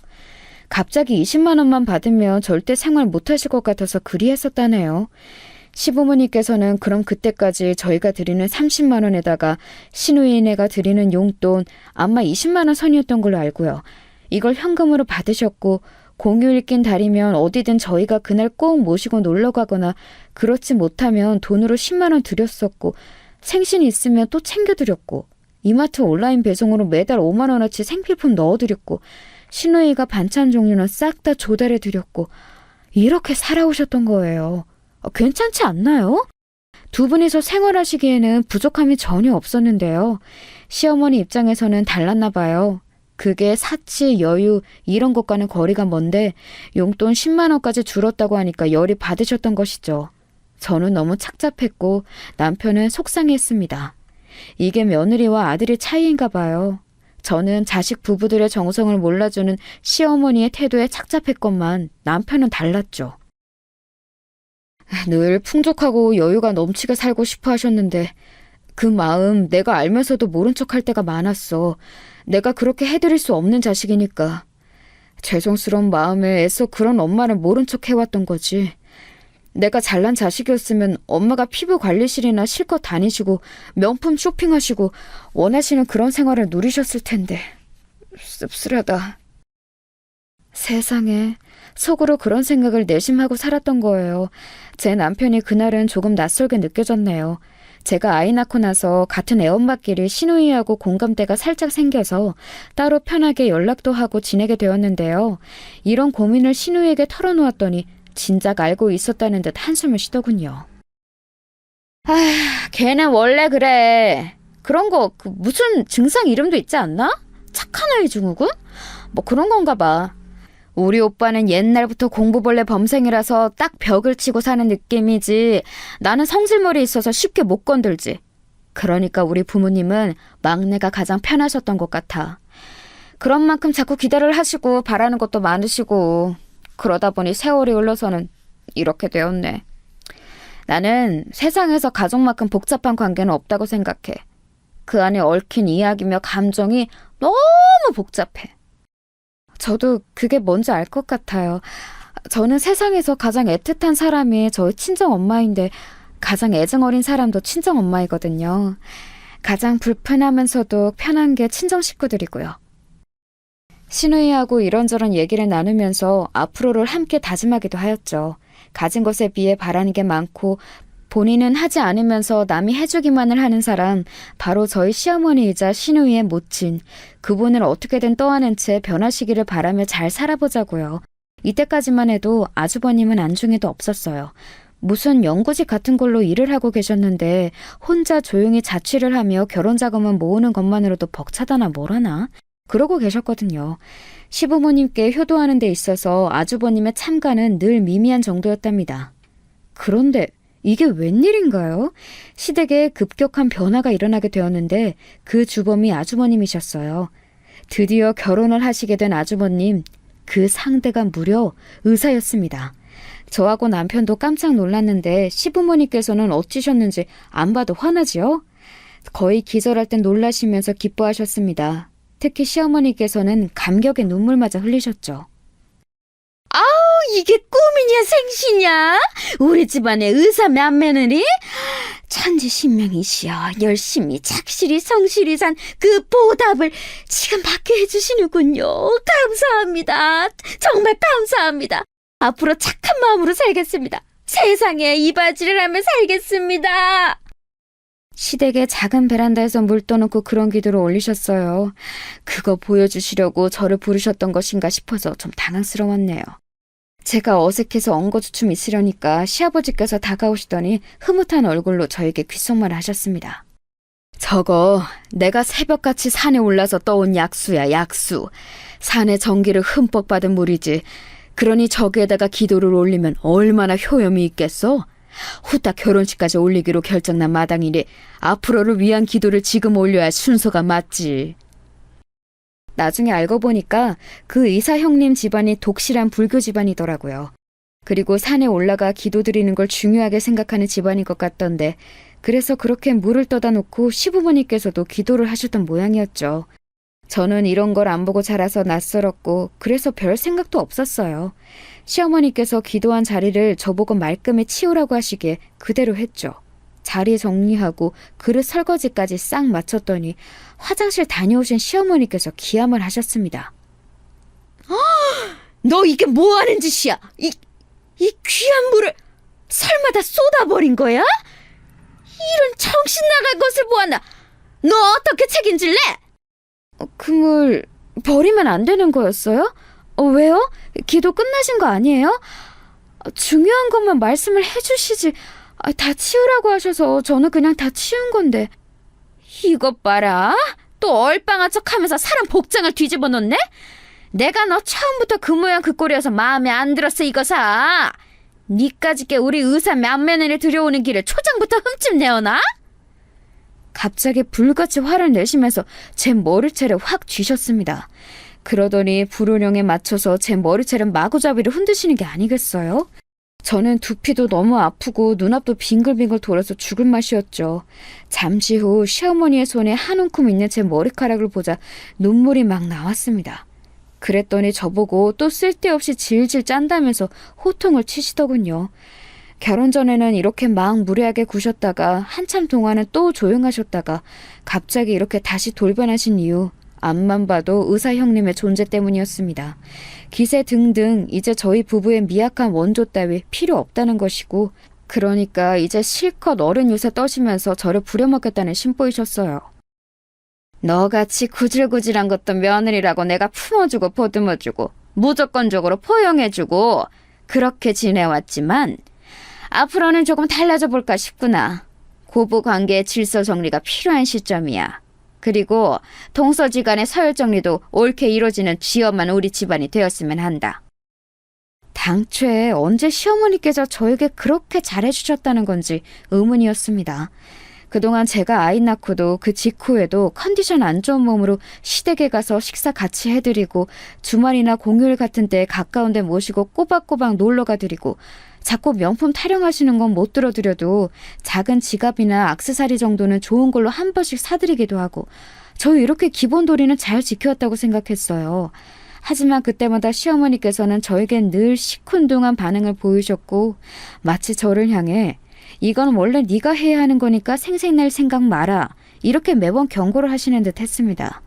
지금껏 그렇게 구셨으면서 저를 무조건적으로 포용해 주셨다니 너무 황당했지만 동서지간의 서열 정리라는 말이 너무 마음에 걸렸어요. 아니나 다를까 앞으로 제가 그 새로운 형님께 깍듯이 아랫사람 역할을 하라는 게 시어머니의 주문이었습니다. 또한 내가 분명하게 지금 말을 해두는데 우리 맏며느리 앞에서 네가 나를 우습게 여기는 언행을 한다거나 내 위험이 깎일 만한 짓을 네가 한다면 나 그때는 정말로 가만히 안 있어. 너무 당황스러운 울음장이었네요. 참고로 형님께서는 저와 2살 차이밖에 안 나는 분이셨어요.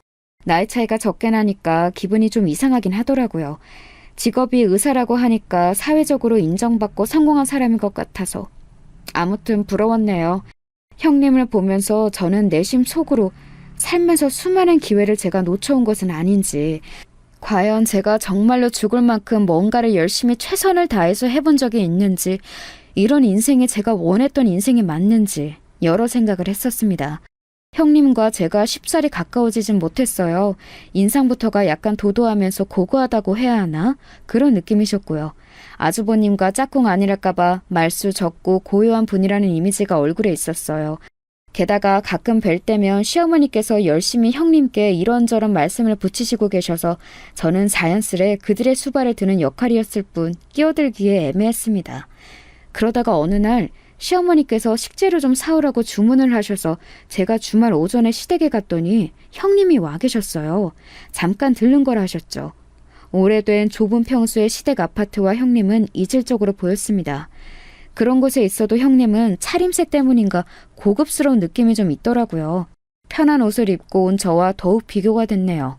시어머니께서 급하게 전화를 받으러 자리를 뜨시길래 제가 장 봐온 거 내려놓으면서 형님께 말을 붙였죠. 살갑게 이런저런 얘기를 건넸더니 형님께서도 점차 표정이 풀어지시는 게 보였네요. 전문직 종사자라는 건 아우라가 느껴지는 것 같아요. 집안에 의사 있다고 어디 가서 자직 자랑을 못했는데 곧 하려고요. 축혀 세워줘서 고마워요. 내가 워낙 바쁜 사람이라서 친하게 지낼 시간도 없었네요. 우리 동서는 내가 익히 전에 들었던 거랑 이미지가 달라서 사실 좀 놀랐었는데 보면 볼수록 사람이 수더분하네요. 제 얘기를 들으셨어요? 아주버님은 잡담을 하실 분이 아니신 것 같은데. 그 일은 워낙 과묵해서 이런 얘기도 안 해요. 어머님께 몇 번 들었어요. 워낙 가족 얘기는 많이 하시는 분이라. 어머님은 동서가 자꾸 모자 사이를 이간질한다고 안 좋게 보시는 것 같지만 나는 남이 말하는 평판을 진지하게 받아들이는 사람까지는 아니라서요. 우리 동서, 나는 꽤 괜찮다고 봐요. 네. 그러셨구나.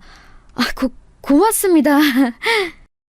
당황해서 멍청하게 대답을 해버리고 그날 집에 와서 얼마나 후회했는지 몰라요. 제 이야기를 형님께 안 좋게 전해오셨던 시어머니를 떠올리면 가슴이 답답했죠. 부족한 며느리인 제가 잘못인가 싶기도 해서 기분이 묘했습니다. 그러던 어느 날 시어머니께서 형님의 생일을 앞두고 다 같이 사이좋게 집에서 밥이나 먹자고 하시면서 저에게 그 생일상을 차리라고 하셨어요. 네? 제가요? 저 혼자서요? 저는 딱히 잘하는 요리도 없는데요. 그럼 너 아니면 누가 하니? 아휴, 나는 요새 갱년기가 왔는지 음식간을 잘못 맞춰. 네가 작은 며느리로서 이런 데 점수나 따면 좀 좋겠니? 네, 알겠습니다. 그런데요, 어머님. 혹시 형님께 직접 정성스레 차린 생일상을 준비하시겠다고 이미 그렇게 말씀을 해놓으셔서 어떻게든 수습해야 할 상황인데 방법이 없으시니까 저에게 전가하시는 건 아니죠? 너는 말을 해도 꼭 이렇게 사람 속 뒤집어 놓으면서 얄밉게 하더라? 맹하게 생긴 주제에 그런 파악은 어째 그렇게 잘한대? 하여간에 너는 한 대 맞아야 정신을 차리고 똑바로 행동하는구나. 매를 벌어요, 매를! 그러면서 제 정수리를 손바닥으로 탁 튀셨습니다. 아픈 것보다는 기분이 나빴죠. 그런데 그 상황에서 거절하기에도 못하고 이런 기회로 시어머니나 형님께 좋은 결과 보여드리면 진짜 점수 잘 따지 않을까 싶은 그런 답답한 생각이 그 순간에 저도 모르게 들었던 거예요. 그래서 생일상을 도맡게 되었어요. 메뉴부터 그냥 저보고 다 알아서 하라며 시어머니께서는 전부 다 이름해 주셨고요. 제가 형님 생일상을 맡게 되었다고 하니까 남편은 되게 할 말이 많다는 표정을 지어 보였는데 말은 안 하더라군요. 그 심정 뭔지 알 것만 같았습니다. 아휴, 한숨이 절로 나왔네요. 어쨌든 하긴 해야 하니까 준비에 들어갔어요.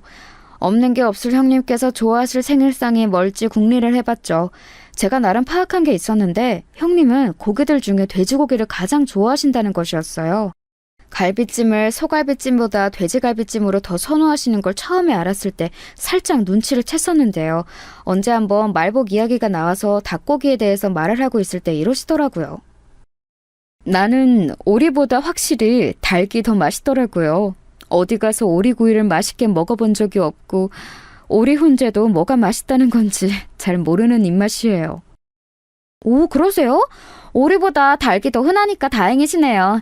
고기 중에서 그럼 닭을 제일 좋아하세요? 치킨 같은 거 잘 드시겠다. 고기는 돼지가 가장 낫죠. 솔직히 잘 나온다는 한우 고깃집 아닌 다음에야 소보다 돼지 구워 먹는 게 더 맛있더라고요. 딱 먹어보면 입에 삼겹살 같은 게 제일 많이 먹히지 않아요?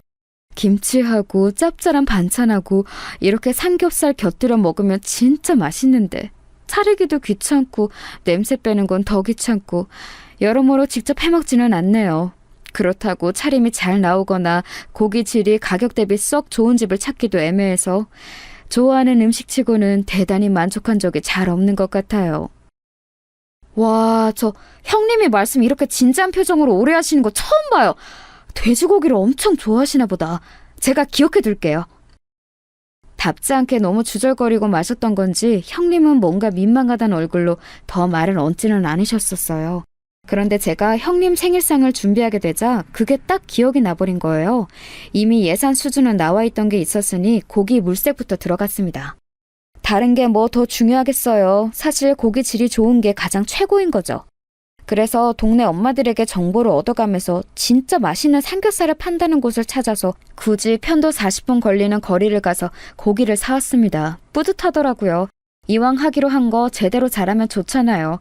솔직히 시어머니라든지 다른 시댁 사람들 보랍시고 차리는 명목이 짙은 감이 없지 않아 있었지만 생일 당사자인 형님이 만족해 하신다면 그것보다 좋을 수는 없을 것 같았어요. 밑반찬은 머릿속에 딱 그려놓은 게 있었기 때문에 구성하기 어렵지 않았고요.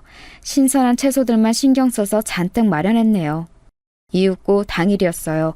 바쁜 형님의 일정상 늦은 점심을 함께 하기로 한 것이었기 때문에 그 주말 아침부터 저하고 남편하고 준비 바리바리한 거 점검 마치고 시댁으로 출동해서 상을 벌였습니다.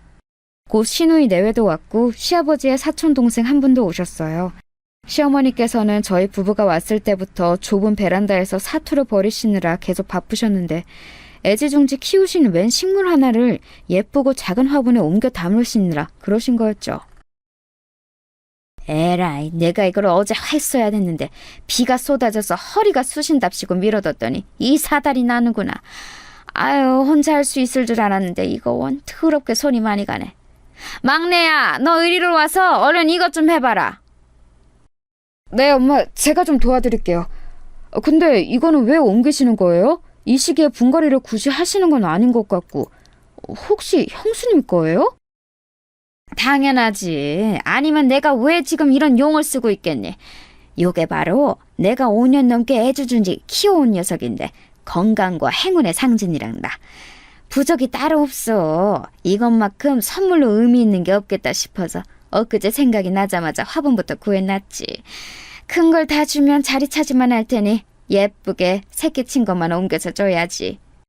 화분 보고 부적 타령을 하시는 건 아무 상관이 없었습니다. 다만 제 남편을 이리저리 부려먹으시는 것 같아서 그게 좀 그렇더라고요. 이윽고 아주버님께서 도착을 하셨는데요. 형님께서는 중요한 전화를 받으시느라 잠시 후에 올라오실 거라고 했습니다. 딱 그 말씀만 하시고는 거실 소파에 앉아 멀뚱히 계셨어요. 바로 보이는 베란다에서 제 남편이 뒷정리하느라 고군분투하고 있었는데 빈 말씀으로나마 뭐하냐 도와줄까 이런 말씀을 안 하고 가만히 계시더라고요. 웃긴 건 시아버지께서도 당신의 사촌동생과 함께 그 옆에 나란히 앉아 텔레비전을 트셨다는 겁니다. 그나마 시누이 내외가 거실에 상 펴고 상 닦고 그런 걸 했지요. 그런 광경을 희끗하면서 저는 고기판을 불 위에 올렸습니다. 이제 딱 삼겹살을 구우면 될 때였으니까요. 길게 썰린 삼겹살 한 줄을 고기판 위에 올린 직후였어요. 그 사이 빠르게 흙 묻은 옷까지 갈아입고 나오신 시어머니께서 부엌으로 들어오시더니 경악을 하셨습니다. 알아서 잘 하겠거니 싶어서 맡겼는데 지금 이 꼬라지는 뭐야? 갈비찜하고 해신탕 같은 거 하는 게 아니었니? 고기를 왜 굽고 자빠졌어? 게다가 삼겹살? 아니 하나도 아니고 지금 삼겹살을 굽는 거야? 에라이 정신 빠진 거사. 머리가 나쁘고 눈치가 없는 것도 어느 정도가 있는 거야. 너는 귀한 의사 선생님께 고작 삼겹살을 차려드리고 싶은 마음이 잘도 들었어? 어머니께서 저보고 메뉴 알아서 하라고 그러셨잖아요. 저는 형님이 좋아하시는 걸로 준비를 한 건데 그렇게까지 저를 비난하시는 이유를 잘 모르겠습니다. 어랍쇼? 이게 또 눈물 한마디 쏟으려고 시동을 거네. 이 무식한 것, 이 천박한 것. 내가 너 초장부터 이래서 알아봤던 거야. 감히 의사 맏며느리 앞에서 내 채신을 깎아먹으려고 이딴 삼겹살 소냐 준비하더니 그래놓고 눈물 글썽하고 자빠졌네. 이건 너나 다 처먹어. 누가 이딴 걸 먹는다는 거야? 우리는 밖에 나가서 외식할 테니까 너나 많이 해먹어라. 시어머니께서는 머리끝까지 화가 나셨는지 침을 튀기며 열변을 토하시더니 삼겹살이 담긴 봉지째 집어들어서 그걸로 제 머리를 치셨습니다. 묵직한 게 제 머리를 치고는 바닥에 떨어지는 걸 저는 멍하게 쳐다봤죠. 그와 동시에 눈물이 또르르 흐르더라고요. 제가 왜 이런 취급을 받아야 하는지 이해할 수가 없었어요. 무심코 눈물을 닦으며 고개를 틀자 베란다 쪽에서 통화를 하다가 이쪽에 소란을 들었는지 눈길을 주는 놀란 얼굴의 남편이 보였습니다. 애써 골라 입고 온 옷이 흙으로 더러워져 있었어요. 그리고 시누이 내외가 뭔 일이 났나 싶어서 어리둥절한 표정으로 이쪽을 살피고 있었죠.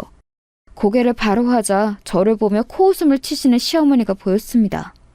그 다음 일어난 일은 제가 그렇게 하려고 해서 한 게 아니라 정말 불가항력적으로 벌어진 것이었어요. 저도 모르게 그렇게 되었거든요. 바닥에 떨어진 삼겹살 봉지를 주워든 저는 그걸로 시어머니 얼굴을 후려치고 말았습니다. 퍽 소리가 났고 시어머니께서는 싱크대를 잡고 간신히 주저앉지 않으셨죠. 부엌으로 들어오던 시누이가 짧게 비명을 질렀어요. 다가온 남편도 놀란 숨을 삼켰고요. 저는 시어머니께서 혼미한 눈빛으로 저를 쳐다보시자 홀린 듯이 정신없는 말을 쏟아냈습니다. 누가 누구 보고 천박하다는 거예요? 능력도 없고 인성도 부족한 주제에 자식들에게 바라는 것만 더럽게 많고 자식 차별하고 며느리 차별하고 돈 앞에서 해불쭉하는 어머님보다 설마 제가 더 천박할까 싶어서요? 그래요. 저 무식해요. 명문대도 못 나왔고 언감생신 의사는 꿈도 못 꿔봤어요. 그래도 제가 어머님 앞에서는 무식으로 한 수가 아니라 두 수 정도는 접어드려야겠는데요? 무시대회 나가면 어머님은 대상 후보는 기본으로 깔고 가요. 시어머니께서 놀란 입만 뻐끔거리셨고 한 줄 올려놓은 삼겹살이 지글지글 익는 소리를 내길래 저는 신경질적으로 가스불을 꺼버린 뒤 고기판 채로 싱크대에 그걸 확 엎어버렸습니다. 그러자 시어머니께서 뒤로 물러나며 놀란 비명을 내지르셨죠. 그때부터 제가 아주 오해를 시작했어요. 왜 그랬는지 모르겠는데 그냥 막 울음이 크게 나오더라고요. 남편이 다가와서 제 어깨를 감싸 안았고 시어머니께서는 그런 당신의 막내 아들을 비난하려는 듯 덜덜 떨리는 팔을 들어 삿대질을 하셨습니다. 그때 시누이가 끼어들었어요. 올케가 미친 짓 했지만 엄마가 선수 치셨어. 그러길래 왜 사람을 극한으로 몰아가요? 뭐라고? 너네 다 누구 편이야? 누구 편이냐고? 이 구질구질한 것들이 똑같이 다들 정신이 나갔네? 다 필요 없어. 우리 장남하고 맏며느리만 있으면 돼. 시어머니께서는 악다구니를 쓰셨고 저는 엉엉 울면서 그런 시어머니께 원망의 눈길을 보냈어요. 그러자 그게 화를 돋구었는지 시어머니께서 어디서 그런 힘이 나셨는지 남편을 밀치고 제 머리채를 확 잡으셨습니다. 일전에 뜯겼던 것보다 더 아프더라고요. 양손으로 제 머리를 잡고 휘두르시는 통에 제가 비명을 내질렀고 시누이가 경악해서는 시어머니를 말리려고 하였는데 그때 제가 언뜻 남편이 그런 자기 누나를 말리는 듯한 몸짓을 보았어요. 그 순간에도 왜 저러지 싶었죠. 그런데 이유가 있었어요. 왜냐하면 어느새 도착해 계셨던 형님께서 그 광경을 다 보셨거든요. 저를 놓아주신 뒤에 씩씩 거리시던 시어머니께서 문득 형님을 발견하시고는 소스라치셨습니다. 우리 귀한 며느님 와 있었어? 아이고야, 이건 별일 아니니까 신경 쓰지 마려. 지금 상을 차리고 말고 할 게 아니라서 우리 어디 그 근사한 곳에 나가서 먹자. 어머님, 지금 제가 생일을 챙김받을 그런 상황이 아닌 것 같습니다. 며느리 머리 잡아뜯는 시어머니의 모습을 보고도 태어나게 있기란 아무리 저라도 어렵거든요. 저쪽에서 먼저 나를 쳤어. 며느리 주제에 감히 시어머니 뺨을 후렸다니까? 건반직녀는 내가 당장에 소문 안 봐주고 어쩌겠니? 며느리 주제라고 말씀하시는군요. 저도 어머님의 며느리인데 흠칫하게 되네요. 조금 무섭기도 하고요. 어머님은 이런 분이셨군요. 잘 알겠습니다. 정말 죄송하지만 제가 갑자기 속이 안 좋아서 식사는 어려울 것 같아요. 오후에 일정도 있고요. 먼저 가보겠습니다. 형님께서는 엄청나게 무표정한 얼굴로 그렇게 말씀하시더니 꾸벅 목례만 남기시고 돌아서셨어요. 그 뒤를 허둥지둥 아주버님께서 따르셨고요. 이어 남편이 저를 챙겨서 함께 나왔죠. 나올 때 보니까 뒤에서 시어머니와 시누이가 한판 거하게 다투기 시작하는 소리가 들려왔어요. 벌써부터 일방적으로 시누이가 폭격하고 있더라고요. 남편하고 서로 눈물을 훔치며 저희 부부는 다짐했어요. 시댁에는 이제 발길을 끊기로 말입니다. 저나 남편이나 괜히 좋은 아들과 좋은 며느리라는 거 해보고 싶어서 지금까지 버티고 있었던 것 같아서 허무했네요. 놓아버리니까 마음이 편해졌죠. 그리고 이튿날 형님께 연락을 받았어요. 우리 동서 덕분에 시댁과 나이스하게 거리를 둘 수 있는 기회가 생겨서 너무 좋네요. 개인적으로 아주 고마운 심정이에요. 앞으로 종종 우리 만나서 커피 한잔하고 밥도 먹고 그렇게 지내요. 그때는 당황해서 그냥 어버버 하다가 통화가 끝났는데요. 그날 아주버님께서 남편에게 100만 원을 입금해 주셨어요. 제 계좌를 몰라서 그리했다 하시더라고요. 형님 생일상 준비한다고 고생한 비용이며 이것저것 친 것이라고 했습니다. 남편이랑 저는 그냥 앞으로 어떻게 되나 지켜보고 싶은 마음이었어요. 몇 달이 지나자 완벽히 결론이 났죠. 시댁은 고립되었습니다. 시누이는 지금까지 쌓인 게 많았다면서 시댁에 더 이상 안 가겠다고 했고요. 형님께서는 시댁이 마치 없는 것처럼 사셨고 가족이고 뭐고 공부만 하며 살아오신 아주버님께서는 부모 공경보다 아내 사랑이 우선인지 그런 아내의 노선을 너무 잘 따르셨습니다. 장남과 맏며느리를 이렇게 시부모님께서는 잃게 되셨죠. 가장 만만하게 부려먹으셨던 저희 부부가 사라지니까 시간이 지날수록 아쉬우셨나 봐요. 그 지엄하신 시어머니께서 저에게 사과까지 하신 걸 보면 말이죠. 예, 네 시아비가 손녀 보고 싶어서 우는 소리를 얼마나 하는지 아니? 나도 우리 손녀가 요즘 들어 더욱 보고 싶구나. 어머님, 저희 애 핑계는 왜 대세요? 별로 신경도 안 쓰고 사셨잖아요. 너무 서운하게 말하지 마. 우리가 남이니? 가족이잖아, 얘. 내가 지난 몇 년 동안 너에게 참 매정하게 굴었지? 가족 간의 허물 감싸주면서 우리 그렇게 지내자. 내가 다 잘못했으니 네가 용서를 해줬으면 좋겠구나. 제가 어머니께 하도 머리를 뜯겼더니 후유증으로 머리가 빨리 안 돌아가게 됐어요. 그래서 지금 바로 답변은 못 드려요. 이해하시죠? 그런 저의 태도에도 이제 시어머니께서는 아무 말씀 못 하셨죠.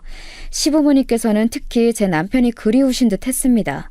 그러나 이미 남편은 시부모님 번호를 다 차단했으며 단 한 번도 먼저 저에게 두 분의 이야기를 꺼낸 적이 없었네요. 무탈하고 평화롭게 제가 그리던 결혼 생활 지금 하고 있는 중이에요. 아주버님하고는 여전히 어색하지만 형님하고는 제법 친해졌고요. 시누이하고는 둘이 멀리 여행까지도 가는 사이가 되었네요. 아무 문제 없이 잘 지내고 있는 지금인데 앞으로 계속 이래도 되는 것인지 가끔은 심란해지기도 한답니다.